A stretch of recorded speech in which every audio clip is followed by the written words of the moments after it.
तो दोस्तों अब चलो करते हैं हम न्यूमेरिकल नंबर 21 और वही बात है, वीडियो को लाइक कर दे अगर अच्छा लग रहा होगा तो चैनल को सब्सक्राइब करें एंड दोस्तों के साथ शेयर करें दोस्तों। तो दोस्तों numerical number 21, a flywheel used to prepare earthenware pot is set into a rotation at 100 RPM. मतलब जो 100 आरपीएम है ये हमारा फ्रिक्वेंसी है दोस्तों। It is in the form of disc of mass 10 kg and radius 0.5 metre. A lump of clay of mass is 1.6 kg fall on it and adheres to it at a certain distance x from the center. Calculate x if the wheels now rotated at 80 rpm। तो दोस्तों ज़्यादा कुछ इसमें समझना नहीं है, ज़्यादा question को ज़्यादा बस क्वेश्चन में दोस्तों क्या दिया हुआ है, मान लो ऐसा एक डिस्क है और जो डिस्क की जो फ्रीक्वेंसी है वो फ्रीक्वेंसी है कि आरपीएम में दिया है हम दोस्तों उसको, क्योंकि ऐसा यूनिट बाकी सब ऐसा यूनिट में दिया तो हम उसको भी ऐसा यूनिट में कन्वर्ट कर लेंगे हर्ट्स में, तो बाद में बताऊंगा इसमें दिया क्या दोस्तों। चलो मैं डायग्राम बना के दिखाता हूँ आपको सबसे पहले। चलो सबसे पहले मैं डायग्राम नहीं, सबसे पहले मैं डाटा लिख देता हूँ। डाटा में क्या दिया हुआ है दोस्तों, ध्यान देना एकदम अच्छे से।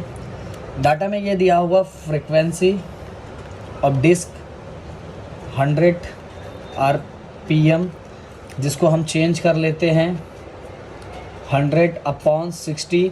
मैं भी इसको कुछ करूँगा नहीं, इसको ऐसे ही रखूँगा, आगे जो हमें काम आ जाएगा डायरेक्टली सॉल्व हो जाएगा हमारा। ओके दोस्तों क्या दिया हो बता देता हूँ, नहीं तो आप कंफ्यूज हो जाओगे। एक डिस्क है जिस डिस्क का मास है 10 kg और उसका रेडियस है 0.5 मीटर। उसके ऊपर दोस्तों क्ले ऑफ मास गिरा जिसका 1.6 kg मतलब 1.6 kg का मास था जो उसके ऊपर गिरा, और गिरने के बाद at a certain distance x distance पे गिरा। कितने डिस्टेंस पे गिरा, एक्स डिस्टेंस पे गिरा। और गिरने के बाद दोस्तों आपको पता है अगर डिस्क के ऊपर कुछ चीज़ गिरेगा तो उसका मोमेंट ऑफ इनर्शिया क्या हो जाएगा, चेंज हो जाएगा, इतना तो आपको पता है। Calculate x if the wheels now rotated eight 80 RPM. Okay दोस्तों तो हमें ये फाइंड करना, देखो पहले डिस्क रोटेट हो रहा था तो उसका जो रोटेट हो रहा था तो उसका मोमेंट ऑफ इनर्शिया कुछ होगा। ओके फिर इसके ऊपर उसके ऊपर 1.6 kg का क्ले गिर गया, गिरने के बाद उसका मोमेंट ऑफ इनर्शिया चेंज हो गया, और उसका मोमेंट ऑफ इनर्शिया दोस्तों उसका मोमेंट ऑफ इनर्शिया चेंज हो गया, और उसका जो मतलब जो उसका फ्रीक्वेंसी था उसका फ्रीक्वेंसी दोस्तों कितना हो गया 80 आरपीएम। फ्रीक्वेंसी कितना हो गया 80 आरपीएम दोस्तों, फ्रीक्वेंसी कितना हो गया 80 आरपीएम। तो हमें ये फाइंड करना है दोस्तों कि वो जो क्ले गिरा था, जो क्ले और डिस्क के ऊपर गिरा था वो कितने डिस्टेंस पे गिरा हुआ था, कितने डिस्टेंस पे गिरा हुआ था, ये मुझे क्या करना है दोस्तों फाइंड करना है। तो चलो फाइंड करते हैं। तो 100 आरपीएम को मैंने कन्वर्ट कर लिया 100/60 हर्ट्स। ओके अब आगे मास ऑफ अ डिस्क जो है वो कितना है 10 kg। ओके ये लिख देता हूँ मैं मास ऑफ डिस्क। आगे दोस्तों मास ऑफ क्ले वो है हमारा 1.6 kg, तो मैं लिखता हूँ मास ऑफ क्ले। ओके आगे जो न्यू फ्रीक्वेंसी गिरने के बाद जो फ्रीक्वेंसी चेंज हो गया वो 80 आरपीएम हो गया। ओके दोस्तों 80 आरपीएम मतलब आपको पता है 100/60 क्योंकि हर्ट्स में मैंने इसको कन्वर्ट कर लिया, हर्ट्स में मैंने चेंज कर लिया तो 100/60 तो हर्ट्स। तो दोस्तों अब आगे क्योंकि बुक में क्योंकि बाकी सब जो क्वांटिटी वैसा ही में है तो मैं इसको भी एसआई में चेंज करना तो ऐसा unit of frequency is hertz. Okay अब दोस्तों मैं डायग्राम ड्रॉ कर लेता हूँ, सॉल्यूशन स्टार्ट करता हूँ। ओके तो दोस्तों मान लो ये मेरा डिस्क है।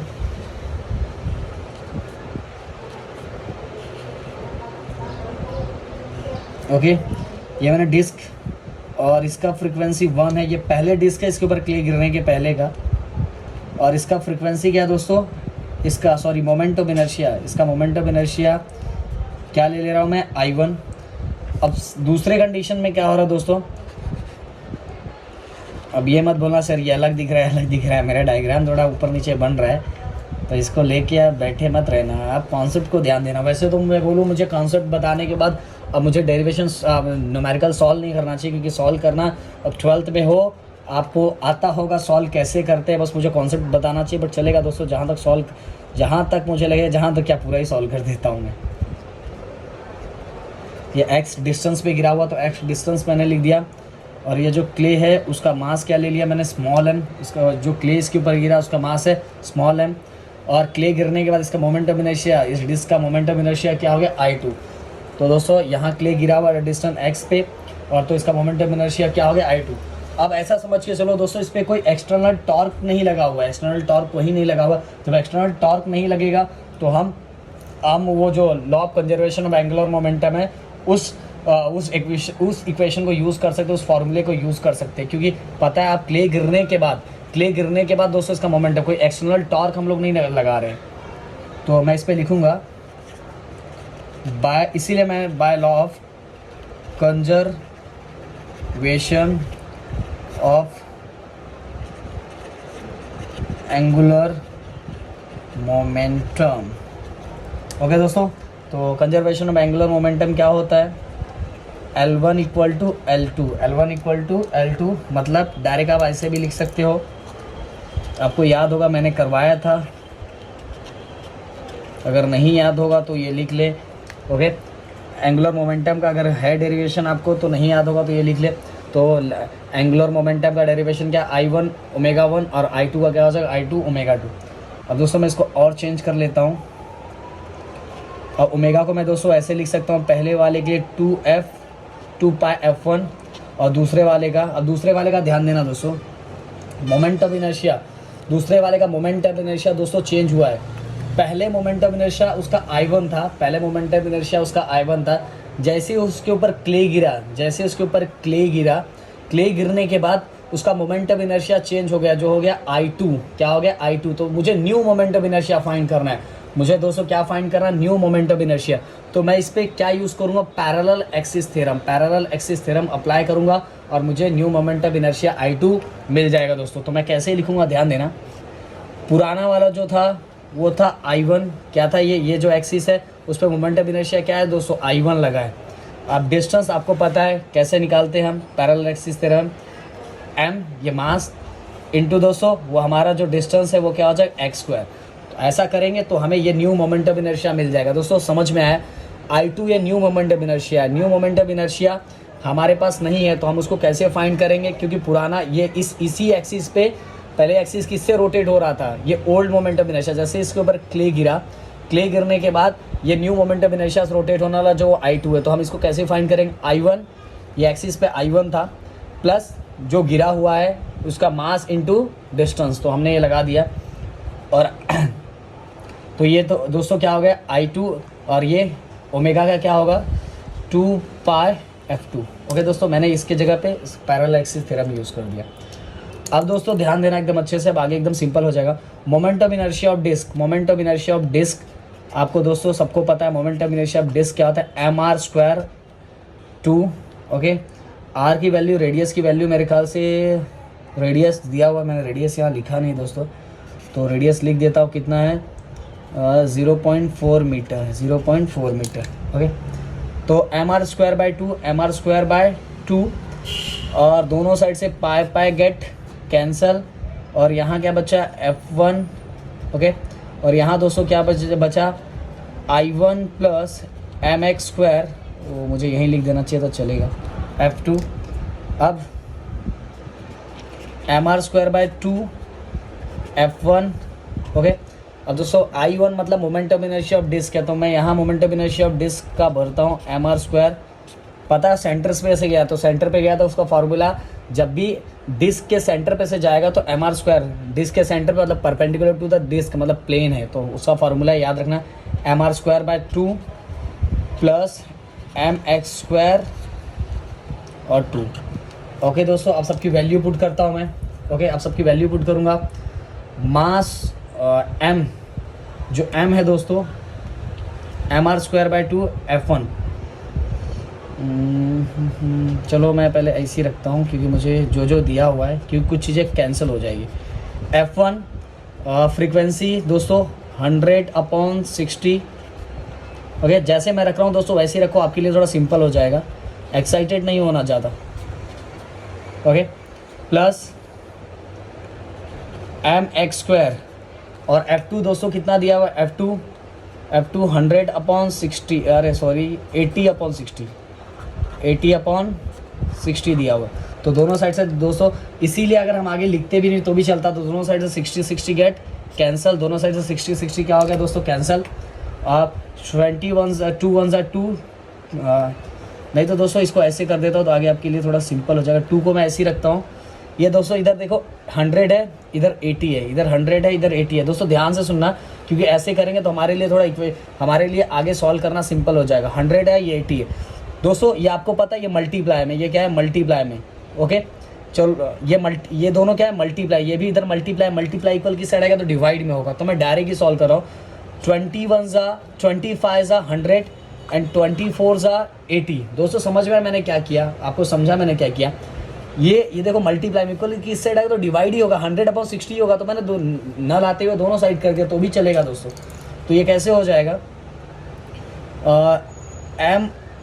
ये हो जाएगा 5/2। यहाँ 5 है, 2 को मैंने कैंसिल नहीं किया था, मैंने ऐसे ही रखा। 5/2 mr², 5/2 mr²।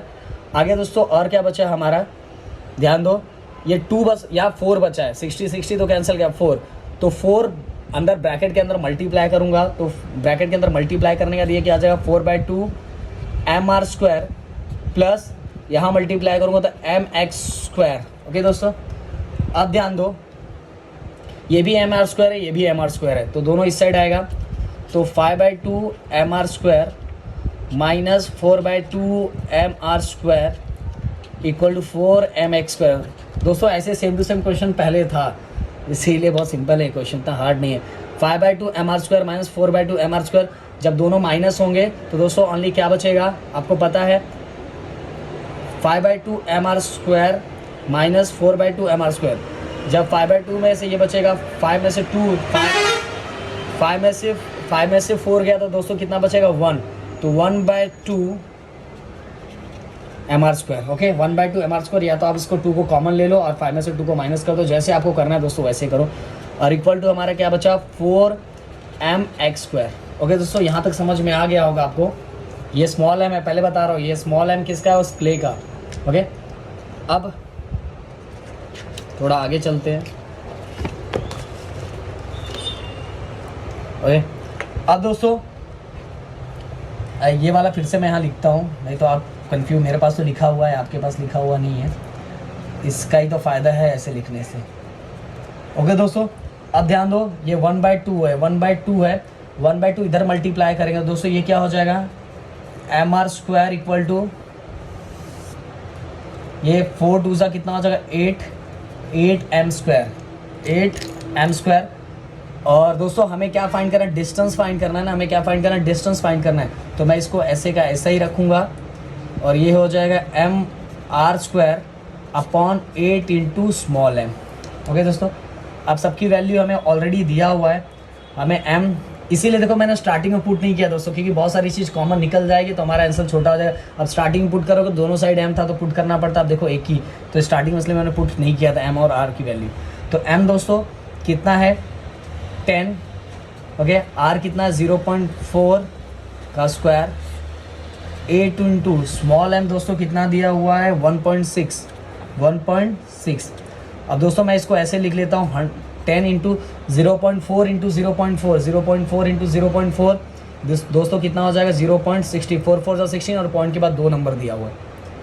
ओके अब दोस्तों 8 इंटू 1.6, चलो मैं यहाँ लिखता हूँ 8 इंटू 1.6। अब दोस्तों 10 इंटू 0.16 कितना हो जाएगा 1.6, पता है ना 0 तो एक पॉइंट आगे सरक जाएगा, तो ये हो जाएगा एक, यहाँ 0 है तो एक पॉइंट आगे सरक जाएगा, तो ये क्या हो जाएगा 1.6 और ये 10 कैंसिल हो जाएगा और यहाँ होगा 1.6 गेट कैंसिल, यहाँ क्या बचेगा 1/8। अब दोस्तों ओके 1/8 को मैं ऐसे चेंज कर सकता हूँ, पहले ये 8 है। ओके अब दोस्तों स्क्वायर अगर इस साइड जाएगा तो स्क्वायर इस साइड जाएगा तो क्या हो जाएगा वो स्क्वायर रूट हो जाएगा, और ये क्या हो जाएगा √8 स्क्वायर को मैं ऐसे कर दूँ। अगर x इस साइड जाएगा, x स्क्वायर इस साइड जाएगा तो 1/√8 हो जाएगा, और 1/√8 को दोस्तों मैं ऐसे चेंज कर सकता हूँ 2 इंटू 4 2 ज़ा 8 दोस्तों 4 2 ज़ा 8, तो इसलिए मैं डायरेक्ट क्या आ जाएगा अंदर 1/2 ओके दोस्तों। और इसकी वैल्यू तो आपको बहुत बार मिली हुई दोस्तों, ये वैल्यू तो याद करके रख लो, बहुत बार काम आता है। √2 की जो वैल्यू होती है 1.4 इंटू 4। ओके अब दोस्तों अगर भाई आप इसको मल्टीप्लाई करोगे ओके, अगर आप इसको मल्टीप्लाई करोगे तो 4 2 ज़ा 8, 4 1 ज़ा 4, 4 1 ज़ा 4, सॉरी 4 1 ज़ा 4 कर रहा हूँ मैं, इधर मल्टीप्लाई करता हूँ। ओके, 4 2 ज़ा 8, 2 1 ज़ा 2, फिर 4 2 ज़ा 8 इंटू 2 1 ज़ा 2, तो आंसर हमारा आ गया 2.8281 अपॉन। अब दोस्तों इसको जाके आपको रेसिप्रोकल में देख लोगे, रेसिप्रोकल में देख लोगे तो डिवाइड करके आपका रेसिप्रोकल में जाके लॉग टेबल में रेसिप्रोकल में देख लेना, और तो आपका आंसर आ जाएगा 0.3536 मीटर। ओके, आपको लॉग टेबल में देखना है, मैंने तो डायरेक्ट इसको डिवाइड करके किया हुआ है, तो आप पर इसको जाके लॉग टेबल से सॉल्व करना है दोस्तों। दो तरीका है, या तो दोनों को ऐसे करो या रेसिप्रोकल देख लो। रेसिप्रोकल सिंपल है, 1/2.828 है, तो उसका रेसिप्रोकल आएगा 0.3536।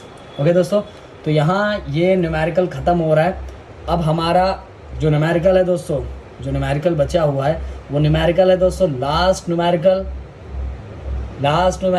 और इसी के साथ हमारे लेसन का पूरा न्यूमेरिकल मैंने करवा दिया है दोस्तों। चलो चलते हैं लास्ट न्यूमेरिकल की तरफ। तो दोस्तों चलो अब चलते हैं हम 22 क्वेश्चन की तरफ, जो हमारा लास्ट क्वेश्चन, और बाकी बात हम लास्ट में करते हैं दोस्तों, पहले पूरा हो जाए हमारा अच्छे से। तो दोस्तों इसमें क्या दिया हुआ है, starting from a rest an object rolls down along a incline that rises by 3 in every 5। दोस्तों कहने का मतलब क्या है कि ये क्या लिखा है, रेस बाय 3 इन एवरी 5, मतलब जैसे हम सीढ़ी पे 5 कदम आगे बढ़ेंगे तो हमारी हाइट, मतलब ऐसा समझ के चलो 5 मीटर अगर मैं इंक्लाइन बढ़ूंगा तो मेरी हाइट 3 मीटर होगी, 3 मीटर और बढ़ेगी। कैसे दोस्तों, आपके समझने के लिए बता रहा हूँ कि अगर मैं ऐसे 5 बढ़ता हूँ, 5 कदम बढ़ता हूँ, तो मेरी हाइट कितनी बढ़ेगी दोस्तों, 3। ओके, कितनी बढ़ेगी, 3। ओके दोस्तों, एकदम अच्छे से समझ लेना, हाँ कोई टेंशन नहीं होना चाहिए। अब दोस्तों the object gain a speed of √10 metre पर सेकेंड। हमें डाटा क्या क्या दिया हुआ है, पहले डाटा लिख लेते हैं हम लोग। ये थीटाई और इसका लेंथ कितना दिया है दोस्तों, 5/3 देखो लिखा हुआ है। ट्रैवल डिस्टेंस, टोटल डिस्टेंस कितना कवर किया है, ट्रैवल डिस्टेंस ऑफ 5/3 मीटर। अब डाटा हमें क्या क्या दिया हुआ है, डाटा में पहले L 5/3, ये हमारा H हो गया दोस्तों, ये H हमें दिया हुआ है 3। फिर इसके बाद और कुछ दिया हुआ है, स्पीड दिया हुआ है V मतलब 10। ओके, और G तो आपको पता ही है, G क्या लेंगे 10, क्योंकि आपको रोल्ड पता चल गया, तो आपको इंक्लाइन सरफेस का मैंने करवाया था दोस्तों। तो velocity of rolling body along incline surface का जो फार्मूला होता है उसमें आपको पता है G चाहिए, H चाहिए, सब चीज़ें चाहिए। बट दोस्तों हमें इसके अंदर फाइंड क्या करना है, हमें इसके अंदर फाइंड ये करना है कि जो बंदा जिस इंक्लाइन सरफेस पे रोल्ड हो रहा था वो ऑब्जेक्ट किस चीज़ का है, वो ऑब्जेक्ट डिस्क है, रिंग है, हॉलो सिलेंडर है, क्या है। मुझे पता है आपके पास पीडीएफ अगर ओपन होगा, कि पीडीएफ ओपन करने के लिए मैंने बोला है दोस्तों, क्योंकि क्वेश्चन आपके सामने रहेगा तो क्वेश्चन अच्छे से समझ में आएगा। तो उसके अंदर आपको आंसर दिख ही गया होगा क्या हो गया, बट चीटिंग करके कोई मतलब नहीं है दोस्तों, जब तक आप सॉल्व नहीं कर पाओगे, क्योंकि चीटिंग आंसर तो हर चीज़ का दिया है, तो सॉल्व कैसे करोगे दोस्तों। तो दोस्तों समझ में आया, जो चीज़ें थी मैंने लिख दिया कि अगर हम 3 ऊपर बढ़ेंगे तो हमारा जो हाइट होगा, अगर हम 5 कदम ऊपर बढ़ेंगे तो हाइट हमारी होगी 3। हमारे टोटल डिस्टेंस हमें दिया है, टोटल डिस्टेंस कवर किया है, टोटल डिस्टेंस कितना कवर किया गया है, 5/3। टोटल डिस्टेंस कितना कवर किया है, 5/3, तो मैंने L की वैल्यू लिख दी 5/3। ओके दोस्तों, अब मैं लिखूंगा वेलोसिटी ऑफ रोलिंग बॉडी, ये सब मैंने करवाया था दोस्तों, along the incline is given as, क्या फॉर्मूला था, V equal to √2GH 1 + K² upon R², यही फार्मूला था ना दोस्तों। अब मैं क्या करूँगा, ये जो रूट है इस साइड आ जाएगा तो क्या हो जाएगा, स्क्वायर हो जाएगा, और ये बचेगा 2GH, ये क्या बचेगा 1 + K² अपॉन R²। ओके दोस्तों, अब देखो दोस्तों, चलो वैल्यू में पुट करता हूँ। V की वैल्यू दोस्तों कितना, मुझे स्क्वायर है तो रूट कैंसिल हो जाएगा, ओनली 10 बचेगा, आगे 2, G की वैल्यू 10। अब यहाँ में H की वैल्यू नहीं दी है दोस्तों, तो हमें H की वैल्यू फाइंड करनी पड़ेगी। हम H की वैल्यू कैसे फाइंड करेंगे, यहाँ ध्यान देना, यहाँ देखो थीटा है तो मुझे L की वैल्यू चाहिए, तो थीटा तो मैं यूज़ करूँगा साइन थीटा। साइन थीटा क्या होता है? Opposite upon hypotenuse, opposite upon hypotenuse, opposite upon hypotenuse. Okay, तो जो h अपॉन एल, चलो हम बाद में बात करते हैं, h अपॉन एल। तो हमारा h कितना हो जाएगा दोस्तों? h कितना हो जाएगा? l sine theta. दोस्तों समझ में आया? h तो l इसके साथ मल्टीप्लाई करेंगे तो कितना हो जाएगा? l sine theta, l sine theta. अब मैं सबकी वैल्यू पुट करते जाता हूँ। तो h कितना हो गया दोस्तों? l sine theta. Okay, upon और क्या है? 1 plus k square upon r square. दोस्तों बहुत सिंपल है। अब दोनों साइड से 10 10 गेट कैंसल, यहाँ कुछ नहीं है, मतलब 1 हम लेके चलते हैं। और 2 इंटू एल की वैल्यू दोस्तों कितना है? एल की वैल्यू दोस्तों, हाँ डिस्टेंस है, तो एल की वैल्यू हमें क्या दिया हुआ है? 5/3। और साइन थीटा दोस्तों ध्यान दो, H upon L, H upon L, बस इसी को उल्टा कर देंगे, इसी को उल्टा कर देंगे, क्योंकि पता है ना कि H upon L, H upon L हमारा क्या आ जाएगा दोस्तों? एच अपॉन एल 3 अपॉन, ये तो मैंने अलग लिख के दिखाया है, दोनों का कंबाइन है दोस्तों कि दो टोटल डिस्टेंस कवर कितना किया हो। तो ये कंफ्यूज मत होना सर, फिर से एच लिखेंगे, तो यही एच अपॉन एल। तो हम यहाँ लिखेंगे 3/5, h upon l 3/5, 1 plus k square upon r square. Okay, अब दोस्तों ये यहाँ मल्टीप्लाई में इक्वल की साइड आएगा, तो ये चलो ये कैंसिल, ये कैंसिल, ये कैंसिल, ये कैंसिल, तो ये यहाँ हो जाएगा 1 plus k square upon r square equal to 2। 1 equal की साइड जाएगा तो क्या हो जाएगा? +1 इक्वल की साइड जाएगा तो -1 हो जाएगा दोस्तों। K square upon r square equal to 2 - 1, तो ये क्या हो जाएगा? के स्क्वायर अपॉन आर स्क्वायर, 2 - 1 1। तो दोस्तों टेक्स्ट बुक में यहीं तक दिया हुआ है, और इससे भी हमें पता चल गया कि ये क्या है। बट मैं इसको आपको और अच्छे से बताता हूँ। K square equal to r square यहाँ मल्टीप्लाई होगा, तो अब दोनों साइड में m मल्टीप्लाई कर दे रहा हूँ, और चीज़ें अच्छे से समझ में आ जाएगी। और m के स्क्वायर दोस्तों क्या होता है? ये मोमेंट ऑफ इनर्शिया, और m आर स्क्वायर। अब देखो m आर स्क्वायर किसका मोमेंट ऑफ इनर्शिया दोस्तों? Ring and hollow cylinder. किसका है? रिंग और हॉलो सिलेंडर का। दोस्तों टेक्स्ट बुक में बस यहीं तक दिया है, मैंने आगे करके दिखा दिया कि के स्क्वायर इसके साथ मल्टीप्लाई किया, दोनों साइड m मैंने मल्टीप्लाई अपने खुद से किया। m मल्टीप्लाई करने का m के स्क्वायर क्या होता है? Moment of inertia. तो moment of inertia equal to m R square. तो ये m आर स्क्वायर किसका फॉर्मूला था? आप जाके चेक कर लेना, जो मैंने आपको याद करने के लिए बोला था उसके अंदर यही होगा, रिंग और हॉलो सिलेंडर। दोस्तों इसके साथ ही हमारा ये न्यूमेरिकल पूरी तरह से ख़त्म हुआ। न्यूमेरिकल का सेक्शन पूरी तरह से फर्स्ट लेसन ख़त्म हो गया। पूरे न्यूमेरिकल्स मैंने करवाया दोस्तों, 22 तक पूरे न्यूमेरिकल्स करवाया। अब इतने हार्ड वर्क के लिए आप, क्योंकि मैं चाहता तो आधा करवा देता और आपको भी दे सकता था, क्योंकि न्यूमेरिकल पॉसिबल नहीं होता दोस्तों ऐसे करवाना, क्योंकि छोटी छोटी चीज़ें और बहुत टाइम लगता है। आपने देखा ही कितना टाइम लगा है। तो इतना तो हक बनता है कि आप लाइक कर दो, चैनल को सब्सक्राइब कर दो, अगर अच्छा लग रहा हो एक कमेंट्स कर दो प्यारा सा, क्योंकि आज फाइनली हमने फर्स्ट लेसन का न्यूमेरिकल पूरी तरह से ख़त्म कर दिया है दोस्तों। और अपना चल रहा है उधर थर्मोडायनेमिक भी चल रहा है, तो दोनों चीज़ मैं करते जा रहा हूँ। सोचो इतना सारा काम हमारे पास, फिर भी हम किसी काम से पीछे हट नहीं रहे हैं, क्योंकि अराउंड आपको पता है सब चीज़ें कि कितना हमें दिन भर में कितने वीडियो अपलोड करने पड़ रहे हैं, सब आपके लिए दोस्तों। तो आपका प्यार और सपोर्ट ऐसे ही मिलना चाहिए, बस इसी की दरकार है हमें। Thank you so much, bye bye, tata, मिलते हैं हम नेक्स्ट वीडियो के साथ।